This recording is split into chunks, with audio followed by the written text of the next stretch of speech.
जैसे कि आप वेट लॉस एक्सपर्ट हैं, तो मैं आपसे जानना चाहता हूँ कि आज के दौर में जो वेट गेन हो रहा है लोगों का, आपको क्या लगता है, क्या गलतियाँ अक्सर लोग कर रहे हैं कि वेट गेन इतना ज़्यादा हो रहा है, जो कि हमारे मोदी जी ने भी बोला ओबेसिटी के बारे में कि बहुत सारी ऐसी लाइफस्टाइल बीमारियों को जो है वो न्योता देता है कि आपकी जान भी जा सकती है। तो जो वेट गेन होता है, लोगों में वेट बढ़ रहा है, किस कारण से बढ़ रहा है आज के ज़माने में? जी, आपने इस वक्तव्य में अपनी बहुत सारी चीज़ें कह दी जी। कि मोदी जी ने कहा है, जी। इसमें लाइफ़स्टाइल प्रॉब्लम है। जी। ये इसको ये भी कहा जाता है कि access wait is the mother of all diseases. ये भी जी, कुछ स्टेटमेंट बिल्कुल। आपने सुना होगा, आता है।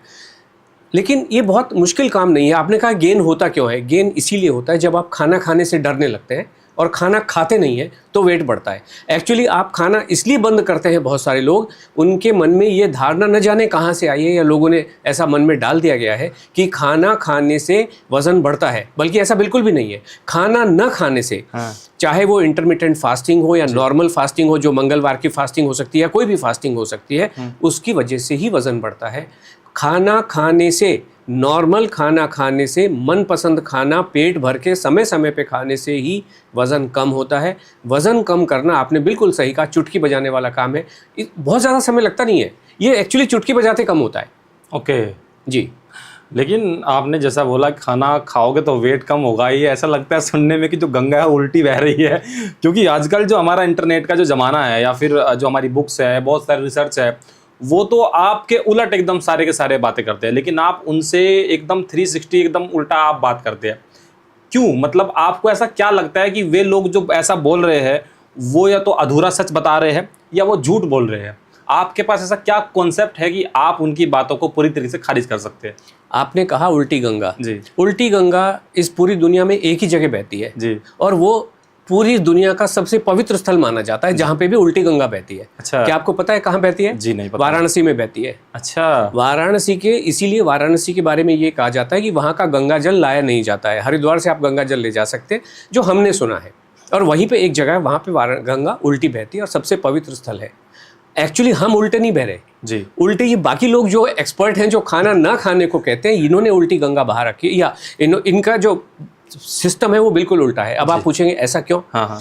मैंने आपको कहा कि मैं न्यूट्रिशन के मामले में कोई क्वालिफिकेशन एग्जिस्ट नहीं करती है।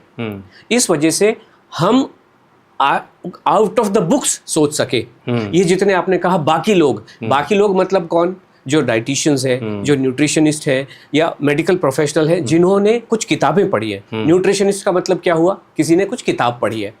और किताब जो भी पढ़ेगा, सबने एक ही किताब पढ़ रखी है और उस किताब में क्या लिखा हुआ है कि खाने में कार्बोहाइड्रेट होता है, खाने में प्रोटीन होता है, खाने में फैट और फाइबर होता है। इनको इसके अलावा कुछ पता ही नहीं। मैं कहता हूँ फाइबर नहीं होता है, उसके अंदर एक और चीज़ भी होती है जिसको XYZ कहते हैं। इनको पता नहीं क्योंकि वो किताब में लिखा हुआ नहीं है।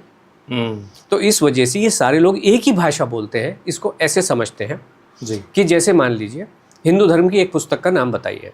सबके दिमाग में एक ही आता, भगवत गीता आता है, श्रीमद् भगवत गीता। ठीक है, अब श्रीमद् भगवत गीता के दूसरे अध्याय का 47वां श्लोक ये कहता है, कर्मण्यवाधिका रस्ते माँ फलेषु कदाचन। ठीक है, अब वो जो श्रीमद् भगवत गीता है, चाहे न्यूयॉर्क वाले किसी व्यक्ति के पास में है, चाहे वो हिंदी में लिखी है, चाहे वो संस्कृत में लिखी है, चाहे वो इंग्लिश में लिखी है, वो श्लोक सब जगह सेम ही रहेगा। चाहे वो शिकागो में है, चाहे वो जर्मनी में है, चाहे वो नोएडा में, कहीं पर भी वो पुस्तक होगी। किसी भी किताब में जो चीज़ लिखी है वो सब जगह सेम लिखी है। हर व्यक्ति उसको अलग अलग ढंग से लेकिन इंटरप्रेट कर सकता है। इसीलिए कोई क्या कह रहा है, आप धनिया का पानी पी लो। कोई कह रहा है आप जीरे का पानी पी लो। बट इन सब का जो अंडरलाइंग जो स्टेटमेंट है या अंडरलाइंग बात जो जिसका भावार्थ क्या है, खाना मत खाओ। तो धनिया का पानी पिला के आपको खाने से दूर रखता है, कोई काजू बादाम खिला के खाने से दूर रखता है, कोई लौकी का जूस, करेले का जूस पिला के खाने से दूर रखता है। एक और सज्जन है, आपने सुना होगा, वो कहते हैं 12 बजे तक केवल आप फ्रूट खाइए। सुनने में बहुत अच्छा लगता है कि आप अपने वजन से 10 गुना फ्रूट आपको 12 बजे तक खाना चाहिए। इसका भावार्थ क्या होता है अंकुर जी? इसका भावार्थ ये है, खाना मत खाइए। कविता में 2 और एक शब्दार्थ है, एक भाव। शब्द बड़े अच्छे लगते हैं, आप मैंगो भी खाइए, केला भी खाइए, सब कुछ खाइए, लेकिन 12 बजे तक इनका जो भावार्थ है वो ये है, खाना मत खाइए।